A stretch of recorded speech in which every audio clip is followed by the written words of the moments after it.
ಬಿಡದಿ ಸ್ಟೇಷನ್ನ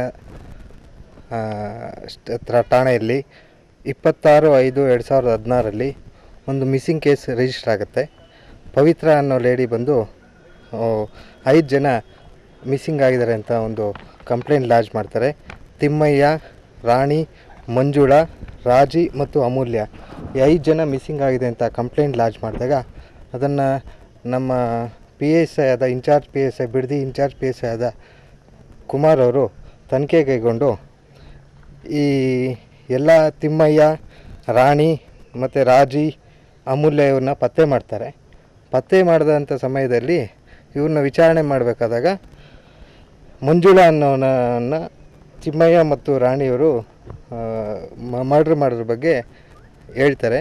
ಪೊಲೀಸರು ಮಂಜುಳಾಳ ಸಾವಿನ ಸತ್ಯವನ್ನು ಹೊರಗಿಡುವಿದ್ದಾರೆ.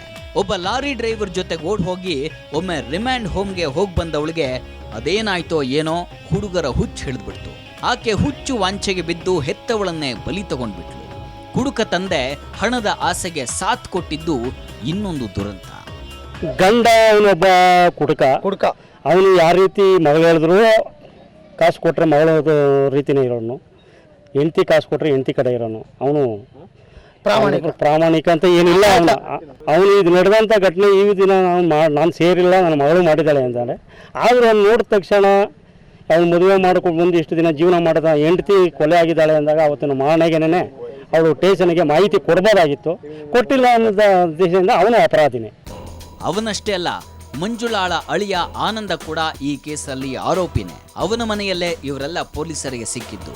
ಆದರೆ ಅವನೊಬ್ಬ ಸೆರೆ ಸಿಕ್ಕಿಲ್ಲ. ಆತನ ಹುಡುಕಾಟ ನಡೆದಿದೆ. ಇದರ ನಡುವೆ ಹೂತಿದ್ದಂಥ ಮಂಜುಳಾಳ ಶವ ಹೊರತೆಗೆದು ಹೆಚ್ಚಿನ ತನಿಖೆಗೆ ಮೂಲಗಳನ್ನು ಕಳಿಸಲಾಗಿದೆ. ಇನ್ನು ರಾಣಿ ಮಾಡಿರುವಂಥ ತಪ್ಪನ್ನು ಒಪ್ಪಿಕೊಂಡು ಸಣ್ಣದೊಂದು ಪಶ್ಚಾತ್ತಾಪವೂ ಇಲ್ಲದೆ ಪೊಲೀಸರ ಮುಂದೆ ಎಲ್ಲವನ್ನೂ ವಿವರಿಸೋ ರೀತಿಯನ್ನು ನೋಡಿದ್ರೆ ಇವಳೆಂಥವಳಪ್ಪ ಅನ್ಸತ್ತೆ ಅಲ್ವಾ?